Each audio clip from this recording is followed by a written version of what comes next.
छुटा जी तो कैला रंगदारी रे घर चढ़ के मारबो बरियारी रे छुटा जी तो कैला रंगदारी रे घर चढ़ के मारबो बरियारी रे तोरा बाप के न तोरा दादा के चिन्हबो बेटा सब गोली मारबो तैगो गिनबो तोरा बाप के न तोरा दादा के चिन्हबो बेटा सब गोली मारबो तैगो गिनबो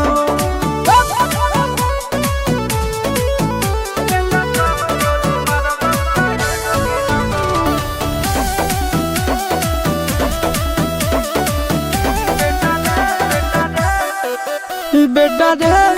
काटा से ठोक देबो चिमनी के भाठा में झोंक देबो देखबो कवन बाप बचैतौ तोरा प्रशासन के गाड़ी भी रोक देबो बेटा जी सुनो बेटा रे काटा से ठोक देबो चिमनी के भाठा में झोंक देबो देखबो कवन बाप बचैतौ तोरा प्रशासन के गाड़ी भी रोक देबो तोरा जैसन के हम खड़े खड़े गिनबो बेटा सब गोली मारबो तैगो गिनबो तोरा बाप के न तोरा दादा के चिन्हबो बेटा सब गोली मारबो तैगो गिनबो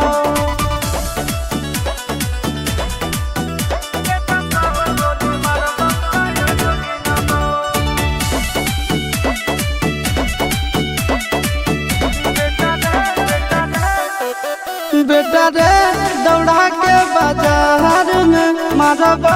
गोली तोर कपार में रंगदारी जे करभी बिहार में गड़ देबो गंगा जी किनार में इतना मार पड़तो न बेटा बेटा रे दौड़ा के बाजार में मारबो गोली तोर कपार में रंगदारी जे करभी बिहार में गड़ देबो गंगा जी किनार में कहो चिंटू आशीष के कारण सुनबो बेटा सब गोली मारबो तैगो गिनबो तोरा बाप के न तोरा दादा के चिन्हबो बेटा सब गोली मारबो तैगो गिनबो मारत मारत पिछुआरा लाल कर दे बेटा ध्यान से बाप इधर है।